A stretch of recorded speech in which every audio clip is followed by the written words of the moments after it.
Donc là, divisé par 4 quand même, quasiment depuis le all-time high, et c'est retour dans les années 2016-2017. Ouais. C'est brutal. À 250 €, les gens disaient c'est pas cher. À 200 €, c'est une opportunité historique. Ouais. À 150 € cela ne peut que se relever. Je l'invite à se poser la question. On a des indices qui sont sur des records historiques. On doit avoir des valeurs qui sont sur des records historiques. Et si on a des valeurs qui sont déjà faibles, si les marchés vacillent, ça peut aller très vite. On est dans le phénomène un peu de la collectionnite. C'est-à-dire qu'il y a le compte titre énormément de lignes et à un moment donné, on se perd. Bonjour à tous, bienvenue dans une nouvelle analyse de patrimoine. Aujourd'hui, j'ai un invité exceptionnel avec moi, Nicolas Chiron. Salut Nico. Salut, ça va bien Mounir? Ça va depuis le Finary Talk de 2022, c'est possible? Oui. Donc voilà, pendant 2 ans on s'est pas vu et on s'est dit tiens, est-ce qu'on ferait pas une vidéo d'analyse d'un client ou d'un utilisateur qui est plutôt dans le stock picking et plutôt dans la crypto? On va découvrir ça ensemble. Du coup, notre fan de stock picking qui forcément te parle, si on avait pris quelqu'un qui était full ETF, ça aurait pas été super intéressant pour toi. 259 000 € de patrimoine brut, 251 000 € de patrimoine net. Première réaction là quand tu regardes sa répartition de patrimoine, qu'est-ce que ça t'inspire Nicolas? Alors déjà félicitations, à 26 ans avoir 250 000 € de côté, c'est propre. Je les avais pas moi. Moi non plus. On voit, je pense que ça a été quelqu'un qui a eu de l'affect avec la classe d'actifs crypto, qui a peut-être bien performé, ce qui lui a permis de monter une belle poche crypto-monnaie, mais d'avoir une prépondérance de la crypto, donc potentiellement une énorme volatilité dans son portefeuille global. En ce moment. Mais je crois avoir compris qu'il souhaitait un petit peu revoir cette allocation et l'optimiser, et je l'invite à le faire. C'est un peu les deux extrêmes là. T'as crypto et livret qui se... C'est ça. C'est assez paradoxal. Les livrets viennent compenser. Compenser. Une jolie poche action qui tendra à augmenter, je suppose. On va regarder ce qu'il y a dedans. Profil en couple avec projet de mariage, félicitations, 26 ans, pas d'enfant, analyse financière en Suisse, salaire de 5 700 francs par mois. C'est quoi le salaire moyen en Suisse, tu sais? On va regarder. Ah non, aucune idée, mais ça doit être 5-6 000. Je dirais, ouais, 5 000 aussi. Voilà, 5 600. T'es littéralement dans la moyenne. Voilà, tu es le Suisse moyen. Alors, c'est en euros. Mais bon, c'est à peu près pareil. Patrimoine conséquent pour mon âge grâce à un héritage de 130 000 € en 2023. Je ne peux pas garantir ce profil sans héritage, malheureusement. Mais bon, t'as quand même doublé ton héritage, j'ai envie de dire. Donc, c'est pas mal. Ce que tu dis ensuite est très vrai. Franchement, c'est tellement simple. Tu payes pas de loyer. Tu peux investir beaucoup plus. Ouais. Hébergé gratuitement chez mes parents, projet de rénovation d'une ferme familiale pour en faire 2 résidences principales pour mon frère et moi d'ici 2 ans. Donc évidemment dans les commentaires vous allez me dire qu'il a énormément de chance, c'est vrai, mais il a quand même un gros salaire et donc je pense que quoi qu'il arrive il va monter très rapidement son patrimoine. Je sais pas s'il nous dit son taux d'épargne, mais avec 5 700 € par mois, sans loyer, à mon avis il a 50% de taux d'épargne minimum. Oui, il souhaite mettre de mémoire 2500, 3000 tous les mois, donc voilà, il a bien compris le concept. On est sur un jeune du mouvement FIRE là. On est sur un FIRE, on est sur un gars on fire. 30 000 € sur un PEL pour un crédit de rénovation de la ferme familiale. Bah faut voir en fait les taux que t'as avec ce PEL, je suis pas sûr que ce soit quoique avec la remontée des taux, t'as peut-être un taux intéressant là, à voir. Objectif, maximiser et diversifier mes sources de revenus sans montant cible, continuer à travailler sans objectif de retraite. Ouais, c'est un peu standard en réalité, c'est juste revenu passif d'un côté, plus de revenus au global, enfin plus de patrimoine au global. Ça j'avais jamais vu. Rêve d'ouvrir une fondation et financer des projets humanitaires avec le cash flow de mes investissements. Objectif 10 millions € d'actifs personnels sous gestion. Je pense que ça c'est beau. Et c'est faisable. On va vérifier si c'est faisable quand même. Mais je pense que c'est faisable. Développer, optimiser mon patrimoine, y compris la fiscalité et la transmission. Ok. Ouvrir ma société de gestion de portefeuille lorsque mon track record sur 5 ans sera légitime. Beaucoup de projets. Il est chaud. Il est très très chaud. Il veut lancer un fonds, ouvrir une fondation. C'est Warren Buffett qu'on a là. En tout cas, très cool d'avoir autant de projets. Stratégie. Et là, j'aime bien parce que c'est précis. Il y a des pourcentages très précis. Modèle d'allocation d'actifs basé sur mon âge. Ok. Donc 26% en risque free. Donc en gros, sans risque. Livret A plus LDD plus obligation. Alors l'obligataire, faut voir ce qu'il y a dedans parce que c'est pas non plus sans risque. Si tu as du papier d'une entreprise, s'il y a du corporate avec une grosse renta mais qu'il y a un risque sur la société, bien sûr ça peut partir au tapis. Après oui, si tu as du Bund allemand ou si tu as du trésor français, tu es quand même assez safe. En fait ça n'existe pas le risque zéro en finance, mais c'est vrai que si le papier sans risque en Europe c'est l'allemand, le papier allemand, on considère que il n'y a pas moins risqué que ça dans les marchés financiers, à part mettre son argent sous son matelas, et encore ça c'est risqué parce que maintenant vous savez qu'il y a l'inflation et donc c'est encore pire en fait. Donc en gros 26% d'actifs sans risque. Pourquoi 26%? Parce qu'il a 26 ans. Et donc ça c'est un peu la règle, c'est un peu une règle old school en fait, hein. C'est la règle c'est le portefeuille obligataire, enfin action-obligation, qui à mon époque où je faisais mes études était très à la mode. Après c'est devenu un truc de boomer. Ouais, le 60-40. Le 60-40, en fait là ça revient. Et la règle du 60-40 c'est de dire au lieu de bêtement faire du 60% action, 40% obligation, faites plutôt votre âge en obligation et le reste en action. Et donc forcément quand vous vieillissez, vous passez en obligation, vous dérisquez. Et c'est une bonne règle, c'est assez simple à faire. Je sais pas si toi tu appliques ce principe-là. Non, tu sais, nous les analystes boursiers qui font un petit peu de trading, de stock picking, on est les coordonnées mal chaussés. Donc toi t'es all-in, je suis all-in action. En risque maximum. Ok, il faudrait qu'on fasse ton analyse de patrimoine. 74% d'actifs à risque, du coup action, 25% d'ETF, 75% de stock picking. Donc clairement on est sur quelqu'un qui a des convictions. Tu vas nous donner ton avis sur ses convictions tout à l'heure. Actifs réels, commodities, private equity, immobilier. Alors attention parce que c'est quand même c'est vrai que là il y a le degré risque est très différent. On ne sait pas exactement ce que c'est comme immobilier, on regardera tout à l'heure. Donc crypto 40%, donc forcément grosse conviction sur la crypto, ça tu nous l'as dit. Trading, c'est intéressant, le trading et le stock picking pour toi c'est la même chose? Non, le stock picking ça va être de chercher des titres par exemple value pour faire des retours à des prix intéressants à moyen long terme. Ça va être de faire du trend following parfois sur quelques semaines, quelques mois. Le trading ça va être surtout la durée en fait. On peut faire du trading intraday, on peut faire du trading sur quelques séances, on peut faire de la couverture de portefeuille. Et par contre je trouve ça très bien qu'il ait une poche trading qui soit relativement limitée. Ouais, c'est vrai. Il doit avoir une petite poche de trading de 3 000 €, mais qui permet, je suppose, de jouer des décalages de prix. Tu vois, par exemple, l'or ou l'argent qui décale à un moment, il se passe quelque chose sur le pétrole, les indices, là, avec dissolution de l'Assemblée. Ouais, c'est intéressant, il se passe plein de trucs. Sur les monnaies aussi. Il a 1,5% de son portefeuille qu'il va pouvoir mettre en effet de levier et voire carrément protéger l'ensemble. C'est vrai. Donc c'est un peu sa poche gambling. Voilà, c'est parce que ça l'intéresse. On me demande souvent s'il faut faire du trading. Évidemment que non, vous faites pas de trading si vous en avez pas envie. Là par contre c'est vrai que c'est très isolé, donc au pire il perd 1,5% de son patrimoine, ça va quoi, c'est pas la fin du monde. Des actifs à risque. Des actifs à risque. Exactement, t'as raison. Donc c'est encore moins en fait. Ouais. Actuellement, alors ça c'est sa stratégie d'investissement, 1 200 € par mois en SCPI en nue propriété sur 5 ans pour optimiser ma future fiscalité. Alors ça, qu'est-ce que ça veut dire? Ça veut dire que tout simplement il ne touche pas les loyers pendant 5 ans. Du coup il a une décote à l'achat, il a acheté la nue propriété, l'usufruit il appartient à une entreprise qui place sa trésor en général. Et au bout de 5 ans on va reconstituer la part, il va récupérer la pleine propriété, donc là il commencera à toucher les loyers. Du coup il aura une décote on va dire de 30%, donc forcément il touchera plus de loyer. En plus il va pas se charger fiscalement maintenant parce qu'a priori là avec son salaire, alors même s'il est en couple il doit quand même être sur une tranche marginale d'imposition qui commence à faire assez mal. Donc c'est assez malin, c'est ce que font beaucoup les gens qui vont à la retraite. Typiquement si on sait qu'on part à la retraite dans 10 ans, on achète de la nue propriété à 10 ans et on sait que comme ça on a les revenus passifs. Ouais, puis là il a la possibilité d'avoir, me semble-t-il, la ferme familiale avec rénovation. C'est vrai. Et donc du coup il essaye d'augmenter sa poche immobilier à côté et d'avoir une poche immobilière qui est pas énorme non plus par rapport à l'ensemble. C'est vrai qu'elle est pas très grosse pour l'instant. En fait elle est inexistante quasiment. Ouais, c'est ça. Après la ferme familiale, une fois qu'il l'aura, c'est vrai que ça prendra beaucoup de place, mais est-ce que ta résidence principale est un investissement? Ça c'est un peu un débat philosophique. Moi je considère pas comme un investissement parce que c'est vraiment à part, il y a beaucoup d'affect. L'investissement ça devrait être plus orienté TRI, rendement, etc. Entre 1000 et 1500 sur mes livrets pour atteindre 10% de cash. 10% de cash pour peut-être profiter d'une baisse de marché, on sait pas. D'être serein dans sa ou d'être serein, le matelas de sécurité. Tu dois racheter une voiture, tu as des travaux à faire, tu dois aider un ami, tu as toutes sortes de situations. Tu dois rénover le tracteur de la ferme familiale. Voilà, toutes sortes de situations de la vie qui font que avoir 15-20 000 € là dans son cas est appréciable. C'est toujours appréciable d'avoir un peu de cash. C'est vrai qu'on dit en général entre 3 et 6 mois de dépenses, à vous de voir, mais avoir une poche cash, on analyse pas mal les gros patrimoines, on vous prépare une vidéo vraiment très gros patrimoine, plus de 100 millions d'euros, et vous verrez qu'il y a effectivement une poche cash assez importante pour aller mettre des coups de fusil quand ça part très fortement à la baisse. Mais par contre c'est pour mettre des coups de fusil, c'est pas pour garder ce cash sur les 20 prochaines années. Indéfiniment, oui. Et puis maintenant tu vas avoir des néo-courtiers, et espérons prochainement des banques qui rémunèrent le cash. C'est vrai. Donc en plus ce cash là n'est pas non plus et même avec les taux, je veux dire t'es à 3%, donc quoique franchement par rapport à l'inflation qui a quand même un peu baissé, t'es pas si loin de l'inflation, donc le rendement sans risque est quand même excellent, faut bien le dire. Aujourd'hui vous êtes payé à en gros 3,95% sur l'Ester, qui est le taux le plus court qui existe en Europe,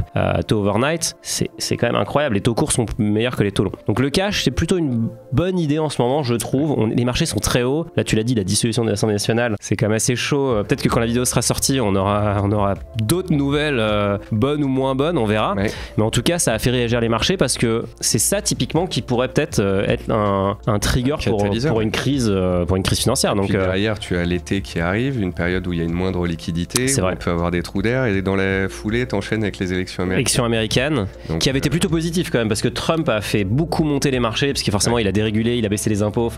Mais bon, à voir. 500 € en DCA, MSCI World sur PEA, ça c'est vraiment le classique. La base. Tu nous as mis ton cash flow. A priori, tu nous as dit que tu gagnais 5700, donc peut-être que tu gères ton budget à part avec ta compagne ou ton compagnon. Mais en gros, tu mets, c'est ce qu'on disait tout à l'heure, 47% dans les investissements, franchement c'est hyper propre, c'est énorme. Le crédit auto, des frais bancaires. Donc là on voit que tu es très très précis puisque tu as 3,20 € de frais bancaires, c'est bien. Il n'y a pas de petit profit franchement, je vous le dis, voilà. Faut vraiment, sans être quand même dans la radinerie, c'est important de compter ses sous et de savoir où part l'argent. Ça c'est un autre phénomène que je vois beaucoup chez les gens qui ont beaucoup d'argent, pas les héritiers, les gens qui ont beaucoup d'argent mais parce qu'ils l'ont gagné, ils sont assez radins généralement, parce qu'en fait ils savent aussi le travail qui est derrière, donc ils vont pas vous balancer de l'argent comme ça. A contrario, je vois aussi beaucoup de gens qui ont moins d'argent qui vont laisser partir des choses à droite à gauche. Ça, donc t'as raison de traquer ça. Le crédit auto, ok. Une fois par an, une fois tous les 2 ans. Ouais, faire un petit bilan, ouais. Je pense que ça coûte rien. T'as des relevés en plus, la banque t'envoie un relevé. J'avais mis un post sur Twitter, il y avait des banques, ce relevé est gratuit. Et il y a des banques qui précisaient dans leur bon, je dirais pas le nom, c'est une banque avec 3 lettres dans son acronyme. Vous pouvez deviner qui c'est, il y en a plusieurs. Qui précisaient que le relevé gratuit était gratuit. Donc tu vois, c'était le relevé de frais était gratuit. Je trouvais ça génial, alors que légalement c'est obligé d'être gratuit. Mais t'as raison, en fait tu reçois le document, vous l'avez tous déjà reçu, vous l'avez sur votre espace bancaire, vous allez voir, et là il y a tous les frais. Et il y a des mauvaises surprises parce qu'en fait, des fois tu les appelles et ils considèrent ça comme un acte un peu exceptionnel. Tu vois, t'as un chèque de banque, boum, alors là ils t'assomment, mais tu veux une nouvelle carte, je sais pas. Enfin, ils interviennent sur un virement. T'as des trucs lunaires, donc surtout si vous êtes dans une banque traditionnelle. Banque en ligne, généralement c'est quand même plus bordé. Franchement, moi je recommande à tout le monde d'avoir une banque en ligne à minima en backup parce que déjà les banques en ligne sont toutes backées par des grandes banques. Alors la majorité sont backées par des grandes banques, donc il n'y a pas vraiment de risque en soi, et en plus vous avez des frais super bas. Allez, on continue. Dépenses courantes, ok, c'est pas mal d'essence, mais je pense que du coup tu dois beaucoup rouler pour aller en Suisse, logique. Ça c'est un truc que je vois pas beaucoup et je trouve ça bien que t'aies mis un bon budget de vie. Ouais. Souvent je vois 47 € pour aller au resto tous les mois. C'est super, en fait tu y vas une fois et c'est fini, et après tu te prives, ou alors t'es pas réaliste vis-à-vis de ton budget. C'est ça, en fait t'as les vacances aussi. Les vacances, c'est vrai qu'il faut les mensualiser en fait, les vacances. Voilà, moi je fais le calcul des restaurants, des voyages, des vacances, et ensuite je mensualise ça sur l'année, et je rajoute même un surbudget sur les 2 moments où je sais par exemple que je vais rentrer en métropole comme je le fais ce mois-ci, et je mets une surdépense par rapport à la dépense mensuelle. Comme ça, les mises à jour généralement se font dans le bon sens. C'est une bonne nouvelle. Un peu moins que ce que j'avais budgétisé, et pas l'inverse, j'ai un trou de 2000. Ça c'est horrible, surtout que toi les billets d'avion de la Réunion, je pense que c'est un peu du matraquage. Les impôts, faut pas les oublier évidemment, ça fait partie de l'équation. Allez, on continue et on va regarder tes questions avant de passer à ton profil. Les assurances vie françaises ne m'attirent pas, bien que cruciales pour la transmission et la protection du conjoint en cas de décès. Il n'y a pas de question, juste une affirmation. T'aimes pas les assurances vie françaises? On va parler peut-être des autres assurances vie aussi qui existent. Hésitation sur la création d'une holding et une SCP, très bien. Possibilité de m'installer en Suisse, bonne idée. Alors peut-être pour répondre à la dernière question tout de suite, je pense qu'on n'est pas très bien placé pour te dire si c'est une bonne idée ou pas. La fiscalité en Suisse, elle est pas forcément meilleure qu'en France, elle est plus simple, ça c'est sûr, mais c'est pas forcément moins imposé, c'est plutôt un choix de vie, je pense. La réalité, c'est que les seuls, on me dit souvent la Suisse est un paradis fiscal parce qu'il y a le forfait fiscal. Je rappelle que le forfait fiscal, vous ne pouvez pas l'avoir si vous êtes suisse. Donc il y a tout un scandale parce que Roger Federer payait énormément d'impôts, alors que Schumacher, paix à son âme, enfin il est pas encore mort, mais il est pas en grande forme, lui payait quasiment rien parce qu'il avait négocié un forfait fiscal. Donc les étrangers peuvent avoir un forfait fiscal, mais pour avoir un forfait fiscal, il faut peser très très lourd. Enfin, faut être milliardaire concrètement, ou vraiment avoir des centaines de millions. Pour un particulier, en fait, les avantages, c'est pas que côté fiscalité, c'est vraiment côté qualité qualité de vie, côté sécurité, éducation, enfin il y a mille choses qui sont trop bien en Suisse. Plutôt à toi de voir en fait, je pense, si tu veux y aller ou pas. D'un point de vue financier, je suis pas sûr que ça soit un meilleur choix que la France, si ce n'est que tu seras mieux payé, mais ça a priori tu peux déjà l'être en étant frontalier et t'as un peu le meilleur des deux mondes. Et c'est une question vraiment de lifestyle. Ouais. La Suisse est un pays magnifique. Après, certains te diront que le côté français l'est tout autant. C'est pas faux. Certains aiment la tranquillité des Suisses, d'autres trouvent ça trop plan-plan. Donc là, c'est vraiment une question personnelle, d'affect, de distance avec la famille. Imaginons qu'il ait un enfant ou deux. Est-ce qu'il veut être proche de la ferme familiale? Voilà, c'est à toi de voir. Rentrer en ligne de compte. C'est pas un paradis, mais c'est quand même un pays qui est dans le top 10 des... C'est un pays sympa. Et où il fait bon vivre sur la planète. C'est un pays sympa. Mais les Suisses, faudra m'expliquer pourquoi à Genève, il y a des restos qui sont fermés le samedi soir. Mais ça, c'est une autre question. Ça, c'est vraiment un truc de fou. Ça me rend dingue. Mais j'adore Genève, mais c'est juste. Ouais, puis... le samedi soir, vous pouvez pas fermer les restos, les amis. Allez, on passe au patrimoine. Le budget resto. Et puis le budget resto, il est violent. Il est violentissime. Il est très très violent. Mais tu nous as mis un gros budget, donc a priori, tu as anticipé la chose. Donc ça, on connaît maintenant ton patrimoine. On va passer à la crypto. On va commencer par la crypto, ça te va. Validateur sur Ethereum. Bon, là, c'est marrant parce que je crois que c'est la première fois qu'on a le cas. Donc monsieur a 32 Ethers. Du coup, il est validateur puisque Ethereum est passé du proof of work au proof of stake. Et pour être validateur, il faut avoir 32 Ethers en propre ou alors on peut passer via des tiers, notamment Finari. Mais donc là, il touche des revenus passifs et donc on va voir si sa position est sous l'eau ou pas. Non, il est plutôt bien, il a plus 40%, donc c'est plutôt propre. Très grosse position Ether quand même. C'est plutôt l'inverse, c'est plutôt Bitcoin qui est le premier et Bitcoin le premier. Second, mais là, je crois qu'il avait vraiment envie. Il avait vraiment envie d'être validateur. Pourquoi pas? Ça veut dire que probablement qu'il contrôle aussi. Enfin, il contrôle ses cryptos. Donc ça, c'est plutôt bien. Ça veut dire qu'il maîtrise aussi la blockchain. Pour moi, si tu investis en crypto, tu dois quand même à un moment ou un autre avoir un ledger ou un MetaMask à minima pour pouvoir interagir et voir ce que ça veut dire en fait.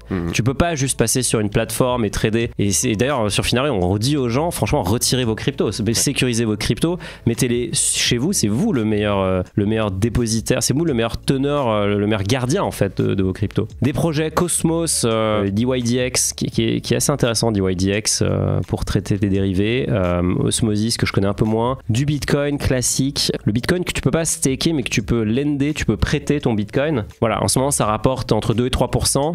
Faut savoir si vous voulez prendre le risque en fait, parce qu'il y a un risque de contrepartie. Si vous prêtez votre Bitcoin, vous touchez des revenus. Chez nous, vous touchez des revenus tous les jours, mais chez la plupart des plateformes crypto, c'est comme ça. Par contre, c'est vrai qu'il y a un risque de contrepartie. Maintenant, c'est collatéralisé, etc. Mais quand même, tu vois. Tu les bloques ou tu peux sortir à tout moment? Non, tu peux pas sortir à tout moment parce que derrière, il faut que la contrepartie te renvoie les cryptos aussi. Donc forcément...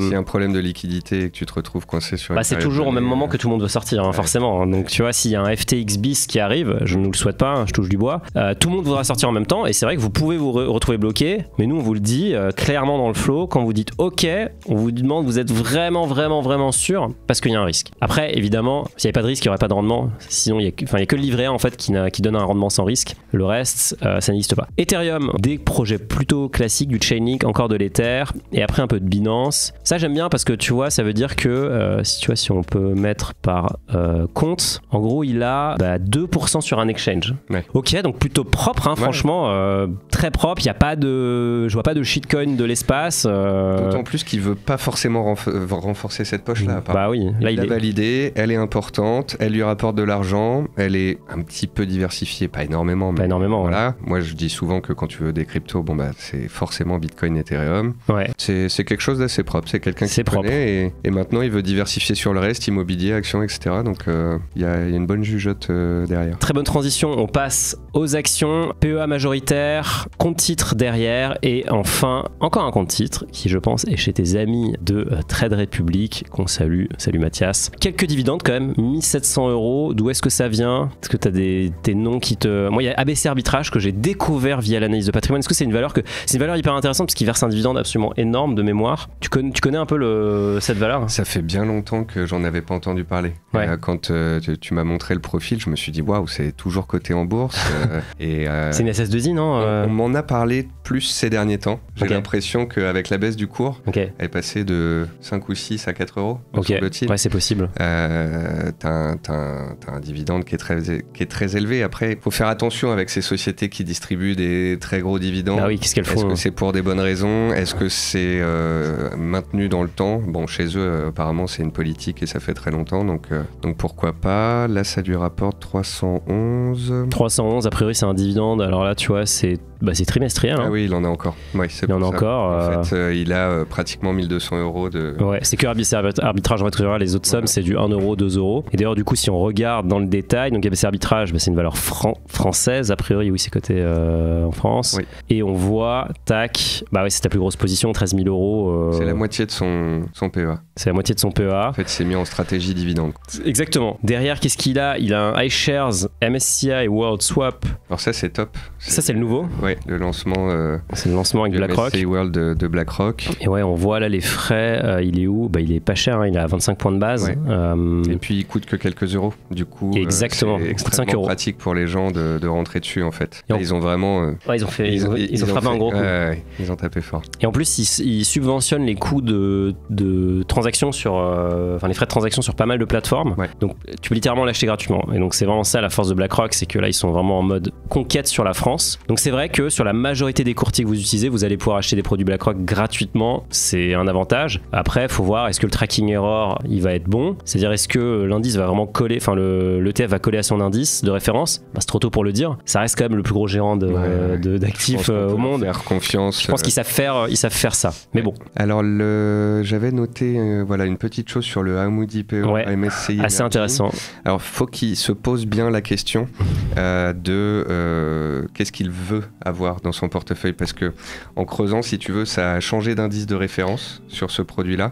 On va et les voir là. En fait, il se retrouve avec Europe, Moyen-Orient et l'Afrique du Sud pèse 33% dans ce produit, l'Arabie Saoudite 21% et les Émirats Arabes Unis 11-12%. Alors attends, là, voilà. Exactement. Et donc en fait, là où il pense potentiellement, peut-être que c'était son choix. Peut-être que c'est son, peut-être qu'il est au courant. Ouais. Mais tu disais que c'est un changement assez récent, donc. C'est ça. Et potentiellement, tu rates toute l'Asie du Sud-Est et la partie Amérique du Sud en fait. Ouais. Et puis c'est toujours cette question des émergents. Faut-il détenir des émergents en portefeuille, sachant qu'ils sous-performent structurellement depuis assez longtemps. On avait fait une petite analyse dessus. Ouais. Alors il y en a qui vont me dire que ça dépend de l'horizon de temps. Depuis 35 ans, et je crois qu'il depuis la sortie de l'indice, effectivement, il surperforme. Mais si tu backtestes et tu rajoutes 10 ans, il sous-performe. Si tu regardes les 10 dernières années, il sous-performe. La période 2002-2008, je me souviens du débat sur Twitter. Ouais. 2002, gros débat. C'est carton sur les émergents. Bien sûr, parce que c'était la hype totale. Donc la question, c'est peut-il de nouveau y avoir une vague puissante haussière qui se fait sur les émergents au détriment des États-Unis qui, pour l'instant, en tous les cas, raflent la mise totalement sur la tech, l'IA, le cloud, etc. Donc, dans un monde, par exemple, où il pourrait y avoir des tensions politiques, géopolitiques en Europe, aux États-Unis, est-ce qu'il n'y a pas d'autres places qui pourraient émerger ? Mais bon, là, il n'a pas de Chine, donc c'est quand même assez problématique. Il faut vraiment qu'il se pose la question de ce produit. Est-ce que c'est ce que je pensais avoir en portefeuille ou est-ce que je le coupe, etc. Exactement. Mais bon, là, c'est vrai que le fait que ça s'appelle Emerging EMEA d'ailleurs, c'est plus Emerging Markets. On va le mettre à jour sur Finari. On continue. Bon, Téléperformance, c'est un classique. Ça, c'était un peu la valeur tech star pendant super longtemps. C'est un classique. On va se mettre le graphe parce qu'il est assez fou. De l'erreur majeure des investisseurs particuliers qui achètent une valeur dans la baisse en espérant qu'elle remonte parce que soi-disant donc le couteau, pas cher. Le couteau qui tombe. Le couteau qui tombe. Ça fait 2 ans que le couteau qui tombe. Que je tape dessus. Ah ouais, ça fait mal. Des valeurs qui font ça, si tu veux, t'en as plein. Donc là, divisé par 4 quand même, quasiment depuis le all-time high, et c'est retour dans les années 2016-2017. Ouais. C'est brutal. À 250 €, les gens disaient c'est pas cher. À 200 €, c'est une opportunité historique. Ouais. À 150 €, cela ne peut que se relever. Alors, bien évidemment, j'espère sincèrement, oui, bien sûr, personne que je connais dessus, malheureusement, que là, ils sont tankés. En plus, ils sont tankés. Stabiliser sur la zone, repartir, casser les 150 € et que la plupart des gens bloqués pourront s'en sortir à moindre coût. Mais tu vois, il y a plein de sociétés comme ça qui ont été magnifiques pendant des périodes. Ouais. Je pense à des valeurs comme Sartorius Stedim, à Esker, à Téléperformance et à d'autres. Tu peux avoir des trends dossiers qui vont durer 3, 5, 7, 12, 15 ans. Mais ça dure longtemps. On le casse violemment, comme tu le vois autour des 300, 250, il y c'est vraiment un choc de marché. C'est un changement d'état d'esprit chez les investisseurs, dans les fonds d'investissement, et c'est quelque chose qui peut envoyer un titre au tapis. Et moi, ce que j'invite les gens à faire, c'est d'attendre la fin de la purge, donc que le couteau se planter. Et ça peut durer longtemps. Hein. Ça peut durer longtemps. Parce que là, ça a commencé, la purge, elle a commencé en 2021, les amis, donc ça fait 3 ans qu'on est dedans, et c'est peut-être pas fini. 1 an, 2 ans, 3 ans, 4 ans. Ensuite, généralement, il y a une période de stabilisation, avec des volumes importants échangés, avec des changements de main, avec des nouveaux entrants qui s'intéressent à la valeur, pour des raisons potentiellement fondamentales. Puis, à un moment donné, tu vas avoir une bonne publication. Tu vas avoir Alors, peut-être. Peut-être. Espérons-le, encore une fois, on est dans le cas positif. Des volumes de nouveau historiques, des cassures de résistance, un nouveau trend haussier de court terme, et tu as bien plus intérêt à mieux allouer ton capital en attendant ce que je viens de proposer comme scénario positif, que d'acheter dans la baisse, de souffrir de la baisse, parfois potentiellement de couper la ligne en bas parce que tu n'en peux plus. Faut être patient. D'attendre toute une période de latéralisation qui peut durer longtemps. Pour te donner un exemple qui ressemble, SKR est montée pendant des années, elle a cassé sa dynamique baissière. Ensuite, elle a latéralisé pendant pratiquement 2 ans, 1 an et demi, je dirais. On sort la valeur. Voilà. Ouais, c'est la même histoire. Hein. Trend dossier magnifique. L'action se fait diviser par plus de 2. Elle va stabiliser pendant 1 an et demi. Et puis, on va sortir. On casse les 160 € sur le graphique. C'est très propre. Les résultats sont de nouveau positifs. La valeur a retrouvé un trend long terme un peu plus raisonnable. Et c'est à ce moment-là où tu réalloues ton capital dans ce type de dossier qui est juste revenu sur des cours un peu plus sensés. Il y a probablement des changements, comme tu l'as dit, au niveau vraiment fondamental du business. Je pense que Téléperformance, ce qui lui fait très mal, c'est que c'est des centres d'appel. Il y a une narrative IA qui est en train de dire qu'en fait le support client, on va le remplacer par de l'IA, quoi. Et c'est vrai que Téléperformance a fait des sorties, le fondateur a fait des sorties anti-IA qui étaient ahurissantes. Et après, ils ont dit qu'ils allaient l'utiliser. Voilà. Mais en fait, ça fait tellement peur aux investisseurs qui se sont dit, attends, le gars, il a juste pas compris le virage qui est en train de se passer, parce qu'ils ont 200 000, c'est énorme, ils ont des centaines de milliers de salariés, Téléperformance. Ils ont des centres d'appel. La plupart du temps, quand vous appelez un centre d'appel, ça tombe chez eux. Donc, il y a un problème fondamental de business, mais comme tu l'as dit, il faut peut-être attendre. Ils regardent les fondamentaux, ils regardent le PER, ils regardent la croissance et ils se disent, c'est pas cher. Il y a un truc qui va pas là. Mais c'est vraiment mésestimé ou en tous les cas sous-estimé à quel point un dossier peut être estampillé comme dangereux. Ouais, c'est clair. Là, c'est dans la mauvaise. Là, faut pas y toucher. Là. Des boîtes sur lesquelles, par exemple, il y a un fonds qui va attaquer la valeur comme solution 30. Elle s'en est jamais relevée. Des Rallye d'ailleurs, Casino. Des valeurs où il y a des scandales, comme Orpea. Donc, je suis en train de dire que. Il y a eu pas mal de monde qui a essayé de rattraper le couteau Orpea. Bah oui. Et voilà, il faut être patient. Patient pour rentrer quand les titres s'améliorent. Si il a envie de rentrer, parce qu'après, faut pas non plus tomber amoureux des valeurs. Là, ça va, il a pas un PRU qui est trop élevé. Non, il a 112. Donc ça va, il a perdu 12%, 10%, c'est pas énorme. Mais on va le voir, c'est pas la seule société qu'il a dans ce cas-là. Laquelle En fait, les mêmes profils, Téléperformance, Ubisoft, Plastic Omnium et Kering ont toutes les 4 le même profil. C'est des sociétés où les résultats ont déçu, c'est des sociétés où le trend est baissier sur les 1, 2, 3, 4 dernières années. Je crois que Kering, c'est très très fort la baisse. J'ai tapé dessus, ça fait 1 an que je tape dessus en disant aux gens, en bourse, on achète les forts et on délaisse les faibles. Ah bah regarde là, c'est terrible. C'est le toboggan de l'enfer là. Hermès sur un plus haut historique, L'Oréal proche de son plus haut historique, LVMH un peu moins performante et Kering qui se fait détruire. Est déjà en tendance baissière. Et en fait, les gens se disent, si le luxe tient, Kering peut remonter. Non, c'est l'inverse. Et si demain le CAC corrigeait de 10%, qu'est-ce qui se passe sur Kering ? C'est le premier à sauter. Elle se fait plier en 4. Donc, c'est vrai que c'est un bon raisonnement. Donc ça, c'est du value trap, c'est dangereux, c'est une mauvaise lecture et c'est parfois des gens qui seront trop le nez dans les chiffres. Kering, il y a eu des changements au niveau des designers, etc. Pour l'instant, ça ne plaît pas du tout. Il y a eu des gros problèmes chez Gucci aussi, qui fait une grosse partie de leur... Je crois que c'est 2/3 de leur chiffre d'affaires, Gucci. Donc si Gucci va mal, en gros, le soldat Kering est en souffrance. Moi, j'ai des amis qui travaillent dans le luxe et qui me disent, voilà, pour l'instant, tant qu'il n'y a pas un changement stratégique majeur, il n'y a aucune raison que les ventes augmentent et que ça se passe bien sur le... Il y a beaucoup de critiques sur le management. Et donc à suivre, effectivement, c'est des dossiers où il faut peut-être attendre des changements fondamentaux au niveau de la gouvernance, au niveau du management. Il y a 1 an et demi, t'achetais du Hermès, t'achetais du Kering, t'as quand même un delta de 30-40% de performance. Énorme, alors que c'est censé être 2 valeurs quand même de qualité. Il faut acheter ce qui monte. Non, mais la base, si tu veux, de la façon dont cette personne définit son profil, c'est je fais 25% d'ETF, je fais 75% de stock picking.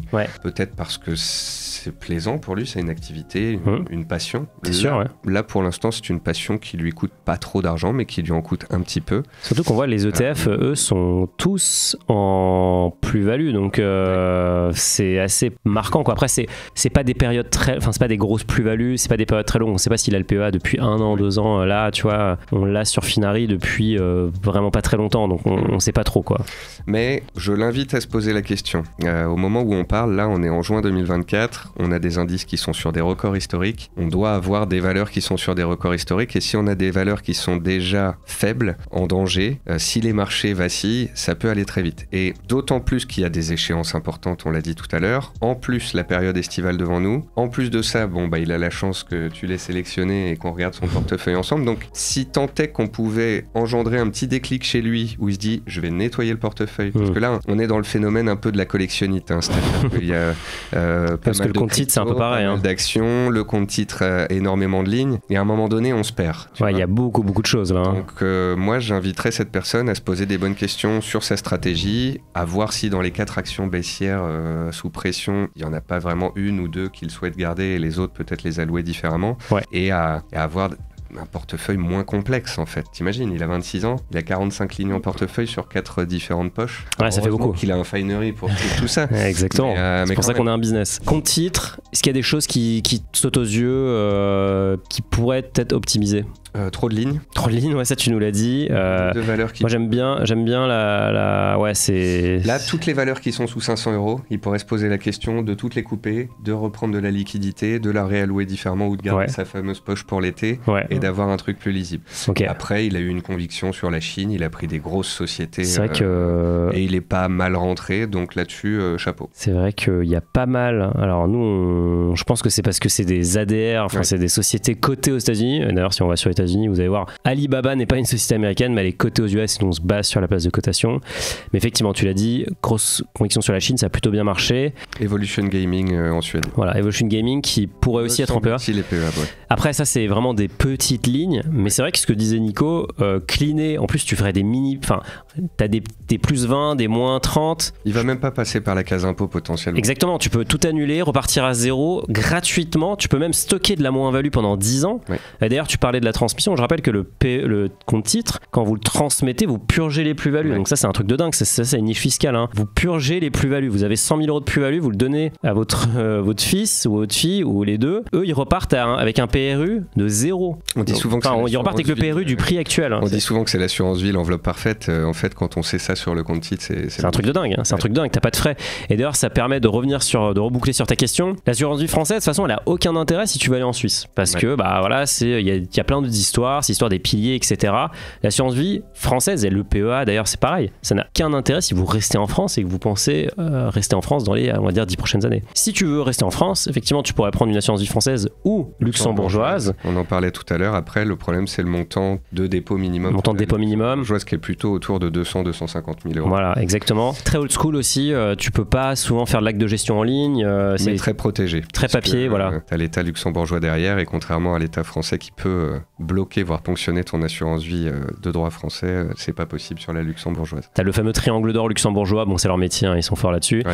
Et les stations de création d'une holding, là il faudrait que tu nous en dises un peu plus sur l'objectif que tu veux atteindre. Peut-être que tu veux, vu que tu veux acheter avec ton frère, il y a une histoire de diviser sur une SCI, je sais pas exactement. Créer une holding en soi, c'est des frais, donc ça sert un peu à rien s'il n'y a pas un objectif très clair, donc c'est à réfléchir. Il n'y a pas, de façon générale, n'essayez pas de complexifier votre setup juridique. Dès que vous créez une société, faut payer des avocats, faut payer des comptables, faut déposer des comptes, il y a plein de trucs à faire. C'est pas très compliqué. Mais quand on tire le trait et qu'on regarde le coût de la holding sur 20 ans, ça commence à chiffrer. Ça chiffre, donc faut qu'il y ait quelque chose en face.